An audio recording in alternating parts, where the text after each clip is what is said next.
প্রিয় দর্শক, প্রধানমন্ত্রী তারেক রহমান উনি কি খুব শিগগিরই ভারত সফরে যাচ্ছেন? এই সময় কি ওনার ভারত সফরে যাওয়ার কোনো উদ্যোগ অথবা কোনো সম্ভাবনা দেখা দিয়েছে? এই প্রশ্নটা ইতিমধ্যে উচ্চারিত হচ্ছে। কেন হচ্ছে সে আলোচনায় আসছি।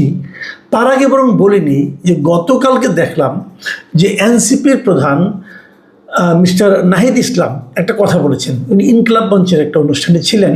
সেখানে উনি বলেছেন যে শেখ হাসিনার প্রত্যর্পণ কিভাবে হবে, ভারতের সঙ্গে বাংলাদেশের সম্পর্ক কিভাবে নতুনভাবে নিরূপিত হবে, এসব বিষয় ঠিক না হওয়া পর্যন্ত প্রধানমন্ত্রী তারেক রহমান ভারত যেতে পারবেন না। মানে প্রধানমন্ত্রী তারেক রহমান ভারত যেতে কবে পারবেন কবে পারবেন না এই বিষয়ে সিদ্ধান্ত দিচ্ছেন নাহিদ ইসলাম। আপনি হয়তো বলবেন যে ঠিক আছে, এই বিরোধী দলের একজন নেতা হিসাবে উনি এ ধরনের শর্ত দিতেই পারেন, এ ধরনের দাবি করতেই পারেন। হ্যাঁ, পারেন, করতেই পারেন। কিন্তু আমার প্রশ্নটা হলো, এই দাবিটা কি যৌক্তিক কিনা? প্রধানমন্ত্রী তারেক রহমান ভারত যেতে পারবেন কি পারবেন না, এটা কি নির্ভর করবে যে শেখ হাসিনার আমাদের এখানে প্রত্যাবর্তন হবে নাকি প্রত্যার্পণ হবে? এটা কিন্তু একটা জরুরি প্রশ্ন, যে শেখ হাসিনা কি তার কি প্রত্যর্পণ হবে নাকি প্রত্যাবর্তন হবে। মানে উনি কি নিজেই ফিরে আসবেন নাকি ওনাকে ভারত ফিরিয়ে দেবে? এই আলোচনাটা কিন্তু এর আগেও উঠেছে, আগামীতে উঠবে। আমি আশা করছি আগামী কয়েকদিনের মধ্যে এটা নিয়ে আমি একটা ডিটেল কন্টেন্ট করব। কিন্তু এটা কি শর্ত হিসেবে থাকতে পারে? ধরা যাক ভারত প্রত্যর্পণ করলো না, মানে ভারতের দায়িত্ব হলো প্রত্যর্পণ করা, ভারত প্রত্যর্পণ করলো না। আমাদের সঙ্গে ভারতের একটা প্রত্যর্পণ চুক্তি কিন্তু আছে। সেই চুক্তিতে যে সমস্ত শর্ত আছে, সেই শর্তের আলোকেই ভারত কিন্তু প্রত্যর্পণ নাও করতে পারে। ওই শর্তের মধ্যে অনেক কিছু আছে, ডিটেলে আমি আরেকদিন বলবো।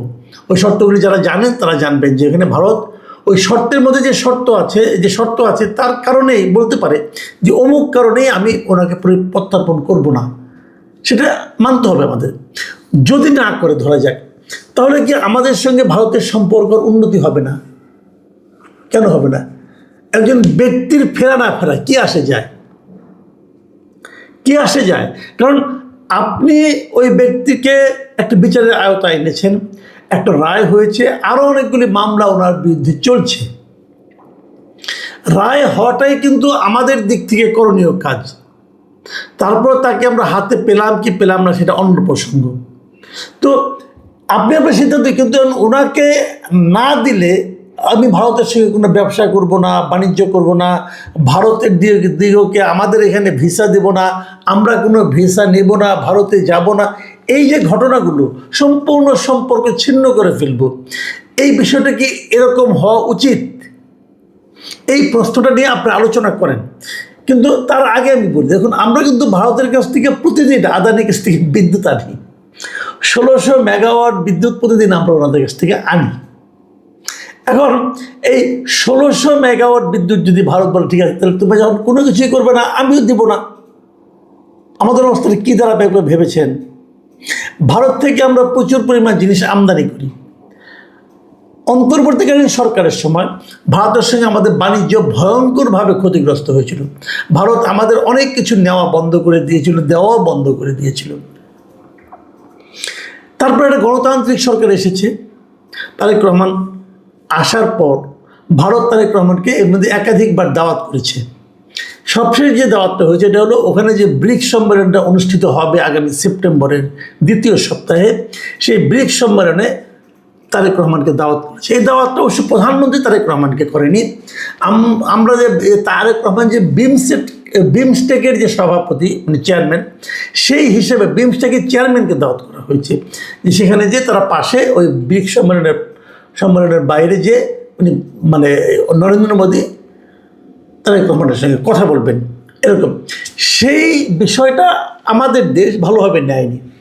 তারা বলেছে তারেক রহমানকে আমন্ত্রণ করতে হলে প্রধানমন্ত্রী হিসেবে আমন্ত্রণ করতে হবে। আমি মনে করি ঠিক আছে এটা, কারণ আমি নিজেও পার্সোনালি মনে করি যে বিমস্টেকের চেয়ারম্যান হিসেবে উনি ওখানে যাবেন কেন, দরকার নেই। যে গেলে খুব লস হয়ে যাবে আমি তা বলছি না, কিন্তু নতুন প্রধানমন্ত্রী একবারও ভারতে যান নাই, কতগুলি বিষয় তো দেখতে হবে, তাই না? নতুন এখন ওনারা বলেছেন ওনারা নাকি আরও আগেই 2বার দাওয়াত করেছেন, ঠিক আছে। এর মধ্যে সর্বশেষ যে তথ্য আমরা পেলাম, ভারতের সংবাদ মাধ্যম এনডিটিভি তারা একটা প্রতিবেদন প্রকাশ করেছে। সেই প্রতিবেদনের শিরোনামের বাংলা যদি আমি করি, সেখানে বলা হয়েছে যে ক্ষমতা গ্রহণের পর প্রথমবারের মতো আগামী সপ্তাহে ভারত সফরে যেতে পারেন বাংলাদেশের প্রধানমন্ত্রী। মানে এই সপ্তাহে, আগামী সপ্তাহে মানে আগামী সপ্তাহে, ধরেন আপনার সেপ্টেম্বরের প্রথম সপ্তাহের আগেই, মানে অগাস্টের শেষ সপ্তাহে তারেক রহমান ভারতে যেতে পারেন বলে এনডিটিভি একটা সম্ভাবনার কথা উল্লেখ করেছে। এর অর্থটা হচ্ছে এই, আপনারা জানেন যে গত সপ্তাহে কতগুলি ঘটনা ঘটেছিল। সেই ঘটনাটা হলো যে 5 তারিখে যখন শেখ হাসিনা দিল্লিতে একটা অনলাইনে একটা ইন্টারভিউ মানে একটা সংবাদ সম্মেলন করলেন, সেটা নিয়ে বাংলাদেশ খুব কড়া প্রতিবাদ জানিয়েছিল। বাংলাদেশ তার অবস্থানটা ক্লিয়ার করেছিল যে এটা তারা পছন্দ করেনি। তার পরপরে আমরা দেখেছি যে বাংলাদেশে নিযুক্ত ভারতের যে high commissioner mister Dinesh Trivedi, উনি আমাদের প্রধানমন্ত্রীর সঙ্গে দেখা করেছেন, স্বরাষ্ট্রমন্ত্রীর সঙ্গে দেখা করেছেন, এবং প্রধানমন্ত্রীর সঙ্গে দেখা করার পরপরই ওই দিনই উনি আবার দিল্লি চলে গেছেন, যে নরেন্দ্র মোদীর সঙ্গে দেখা করেছেন। মানে বেশ একটা দ্রুত দুতিয়ালি একটা হয়েছে আর কি। এবং সেটাতে হয়তো উনি আমাদের সেন্টিমেন্টটা বোঝার চেষ্টা করেছেন, ভারতকে এটা মানে অভিহিত করেছেন এবং কী করা যায় সেটা নিয়ে পার্সোনালি উনি কথা বলেছেন। দীনেশ ত্রিবেদী কিন্তু মন্ত্রীর পদমর্যাদায়, যদি উনি আমাদের এখানে হাই কমিশনার, কিন্তু ভারত কিন্তু ওনাকে এখানে মন্ত্রীর পদমর্যাদা দিয়ে নিয়োগ করেছে। তো ওনার এই কূটনীতিটা আমার মনে হয় কিছুটা কাজে লাগছে, কারণ আমি যতটুকু জেনেছি ভারত বোধহয় 2-1 দিনের মধ্যে প্রধানমন্ত্রী তারেক রহমানকে আনুষ্ঠানিকভাবেই একটা আমন্ত্রণ জানাতে যাচ্ছেন। যদি সেটা হয় এবং সেটা প্রধানমন্ত্রী হিসেবে এক প্রধানমন্ত্রীর থেকে আরেক প্রধানমন্ত্রীর কাছে একটা আমন্ত্রণ। এবং এরই মধ্যে আমরা দেখেছি যে গত বৃহস্পতিবার ভারতের রাজ্যসভায় তাদের যে পররাষ্ট্র প্রতিমন্ত্রী আছে কীর্তিবর্ধন সিং, তিনি বাংলাদেশ সম্পর্কে বেশ কিছু ইতিবাচক বক্তব্য দিয়েছেন এবং সেখানে তিনি বলেছেন বাংলাদেশের সঙ্গে আন্তঃসীমান্ত যোগাযোগ যে প্রকল্পগুলো আছে সেগুলো নিয়ে ভারত বাংলাদেশের সঙ্গে দ্বিপাক্ষিক আলোচনা চালিয়ে যাচ্ছে। এবং আরও কিছু সম্ভাবনার কথা সরাসরি বলেননি, কিন্তু সেখান থেকে বোঝা যাচ্ছে এটা যে ভারত অন্তর্বর্তীকালীন বাংলাদেশের অন্তর্বর্তীকালীন সরকার মানে ডক্টর ইউনূস সরকারের আমলে যে বাণিজ্যিক কর্মকাণ্ডের উপর এম্বার্গো ভারত দিয়েছিল, খুব সম্ভবত সেগুলো তারা তুলে নেবে, এরকম একটা ইঙ্গিত ভারতীয় বিভিন্ন মিডিয়ায় কিন্তু এরই মধ্যে এসেছে। তো সেগুলো যদি হয় তাহলে সেটা অবশ্যই আমাদের জন্য ইতিবাচক হবে। এবং এই ইতিবাচক কাজগুলো তারা করছে কেন? তারা করছে এই কারণে যে যেন আমরা খুব দ্রুতই একটা দ্বিপাক্ষিক আলোচনায় বসতে পারি। এবং যে কথাটা দীনেশ ত্রিবেদী বারবার বলেছেন যে আলোচনার মাধ্যমে যে কোনো সমস্যারই সমাধান করা সম্ভব। এবং আমি নিজেও মনে করি, আমরাও মনে করি আলোচনা তো করতে হবে। আমরা একজনের সঙ্গে কথা বলবো না, অমুক করবো না। দেখুন ভারতের সঙ্গে কিন্তু আমাদের যোগাযোগ প্রতিবেশী হিসেবে থাকবে। অলরেডি কিন্তু আমাদের সরকার ভারতের কাছে তেলও চেয়েছে পাইপলাইনের মাধ্যমে। তো এগুলি তো ভাই একদম যদি আমি ঝগড়া শুরু করে দিই, এখানে আমার লাভটা কী হবে? যা হোক, সেগুলো নিয়ে রাজনীতিবিদরা কথা বলবেন।